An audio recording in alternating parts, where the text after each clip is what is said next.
روسی صدر Vladimir Putin کے ایک روزہ دورہ بھارت میں دونوں ملکوں کے درمیان سرمایہ کاری کے لیے 28 معاہدوں پر دستخط ہوئے۔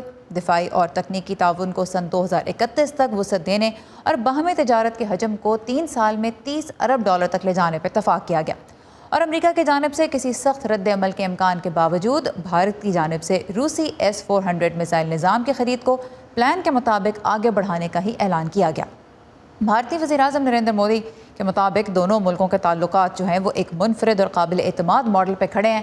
روس ویسے تو بھارت کا روایتی حلیف ہے، بھارت سب سے زیادہ ہتھیار بھی اسی سے خریدتا ہے، لیکن حالیہ برسوں میں بھارت امریکہ کے بھی بہت قریب ہوا ہے، جس پہ ماسکو میں تشویش بھی پائی جاتی ہے۔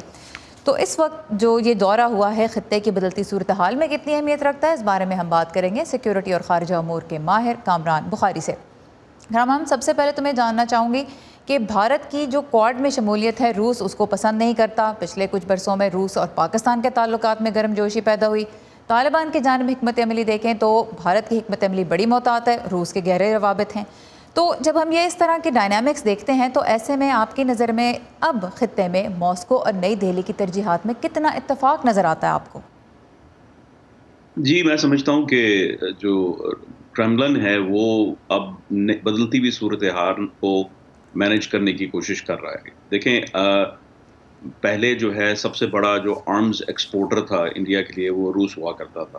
یہ کوئی محمد 10 سال بھی نہیں ہوئے اس بات کو، لیکن پھر ہم نے دیکھا کہ امریکہ جو ہے اور اسرائیل تیزی سے اوپر آئے، اور فرانس، تو وہ ایک تو یہ ہوا ہے۔ پھر دوسری بات یہ ہے کہ روس کے اپنے جو معاشی حالات ہیں وہ ٹھیک نہیں ہیں، فائنینشلی ویک ہے، سینکشنز لگی ہوئی ہیں مغرب کی جانب سے، تو وہ اپنی اس وجہ سے ٹریڈ کے اوپر زیادہ فوکس تھا، اور چونکہ آرمز انڈسٹری ان کی بہت بڑی انڈسٹری ہے رشیا کی، تو اس وجہ سے، اور انڈیا ایک بہت بڑا لارجسٹ امپورٹر آف آرمز ہے، تو آئی تھنک دیٹ واز وہ جو ہے بہت بڑا کمپوننٹ تھا۔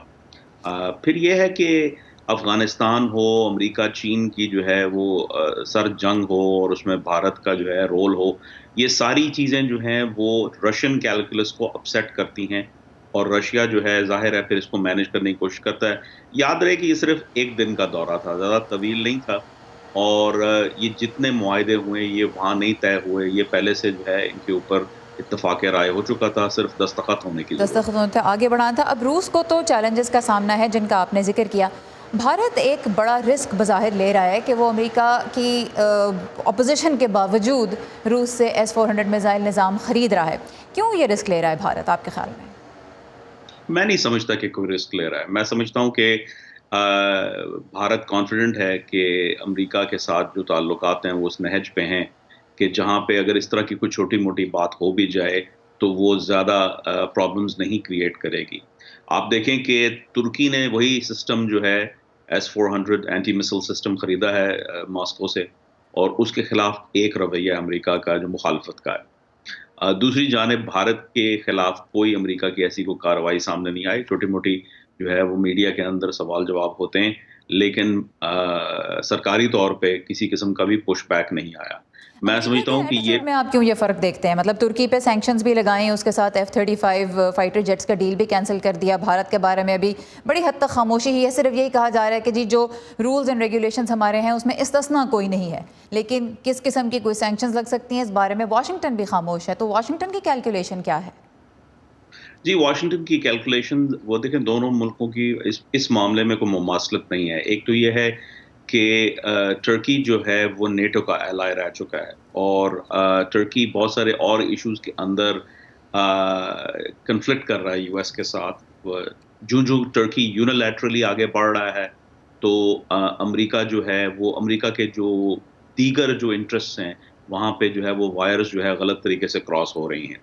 جبکہ بھارت کو اگر دیکھا جائے تو بھارت اس طریقے سے جارحانہ کارروائی نہیں کر رہا، کہیں پہ بھی امریکہ کو چیلنج نہیں کر رہا، اور پھر یہ ہے کہ امریکہ چاہتا ہے کہ بھارت معاونت کرے، وہ جو کاؤنٹر چائنا اسٹریٹجی ہے یو ایس کی جو ڈیولپ ہو رہی ہے، تو اور پھر یہ ہے کہ بھارت بہت بڑا ملک ہے، بہت بڑی منڈی ہے، اور اپنا ایک دیرینہ ایلائی ہے جب سے کولڈ وار ختم ہوا ہے۔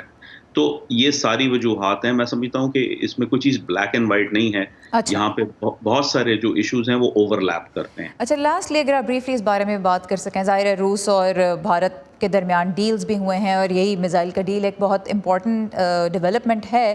اس لحاظ سے آپ اگر دیکھیں پاکستان کے لیے خطے میں دفاعی اعتبار سے کوئی چیلنجز آپ کو بڑھتے نظر آتے ہیں؟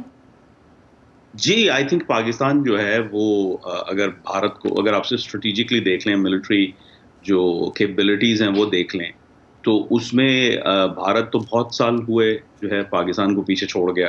بھارت جو ہے وہ بہت مختلف ممالک سے جو ہے وہ اسلحہ خریدتا ہے، اسرائیل، فرانس، روس، امریکہ.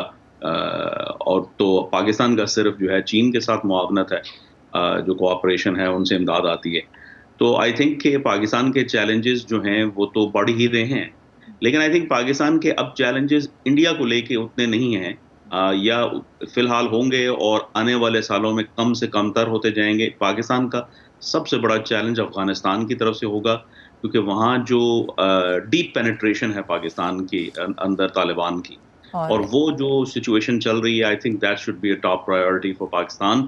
اور یہ دیکھیں آرمی چیف بھی اسی طرح سوچ رہے ہیں. آرمی چیف نے جو پچھلے مارچ میں جو تقریر کی تھی اسلام آباد سیکورٹی ڈائلاگ میں، انہوں نے یہی چیز کہی تھی کہ ہم انڈیا کے ساتھ جو ہے معاملات بہتر کرنا چاہتے ہیں زیادہ تاکہ بڑا ہم دوسرے چیلنج ان کو بھی چیلنجز کو ہم ڈیل کر ویسٹرن بارڈر کی طرف سے نظر آ رہا ہے. کامران بخاری، سیکیورٹی اور خارجہ امور کے ماہر ہمارے ساتھ ہیں. بہت شکریہ آپ کے وقت کا.